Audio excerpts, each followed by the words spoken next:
This is CNN Breaking News. Now, quarter past the hour now on This American Morning. We are following a disaster that continues to develop after an 8.9 magnitude quake striking off the coast of Japan triggers a tsunami, and that is the disaster now that continues. Another part, as you look at these pictures here, you get an idea of this wave of water that's sweeping everything with it across Japan. Other parts of this story are developing as well, and another disaster could be looming. This time, we're talking about a nuclear power plant. Japan now telling the UN nuclear watchdog, the IAEA, that they have a heightened state of alert that has been declared at their nuclear power plant. This is the Fukushima nuclear power plant after this disaster. I'm going to read here from a release I do have saying they've been told that the plant had been shut down and that there's no release of radiation necessarily. However, they still have evacuated a certain, I think roughly a 3-mile radius area around it just to be safe. But at this point, they don't believe that radiation has gotten out. This is the power plant we can show you here now. But at the same time, Japanese media is reporting, in fact, that a leak was possible at the plant as the water levels continue to fall. We're getting this here coming to us from Reuters. We had been keeping an eye on what's happening at this power plant, but this is the new information that Reuters is sending out, that in fact it is possible that a leak is there, according to Japanese media. Our Kyung Law is in Tokyo for us as well. She was there, of course, when this quake struck. And Kyung, you talked a little bit about this concern as well, about electrical power not being as strong as they'd like and telling people to stay in their homes. What else are you hearing about some of these concerns with these nuclear power plants in Japan? Well, the latest information that we got came via a news conference, a national news conference from Japan's chief cabinet secretary. And he said that they have ordered the evacuation of that 3-kilometer area primarily as a precautionary measure. The big issue here for this particular nuclear power plant is that there's not enough power getting in, not enough power to cool the nuclear reactors.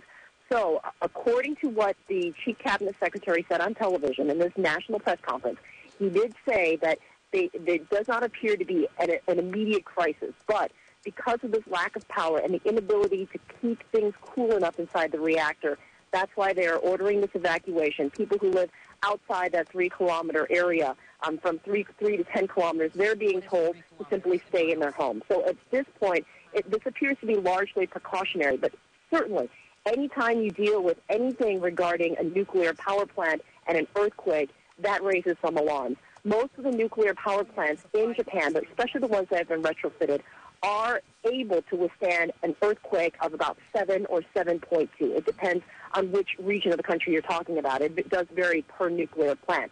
But in something this big, an 8.9, and even an 8.9 offshore, that certainly is going to raise some alarms because we're just not sure. That's the gray zone of how much a nuclear power plant can withstand. As far as the current evacuation and what's happening with the people up in that tsunami-struck area, the latest reports that we're getting out of there is that the concern right now is that the tsunami has come ashore. What's happening as it's pulling back, as the debris is now raking back into the ocean, into the sea. And that's really what we just don't know right now. Authorities are keeping an eye on it. They're very concerned as that debris does come back, because you're seeing people go through something then twice. People are quite versed in tsunamis, but when we talk about something this devastating and this sort of a crisis that's this large in scope, you can practice and plan all you want, but certainly when it comes to reacting to something like this, that's a whole different level, a whole different game. As far as what we're seeing here in Tokyo, it's virtually system paralysis. We're trying to make our way up to that region. The roads are jammed. People are sleeping in subway stations. People are trying to walk, trying to get home, if they can even get there. And that's a real problem in this city of 13 million people right now. All right, Kyung La for us. We're going to continue to check in with you as well as we continue to follow this breaking story. A lot of developments out of Japan.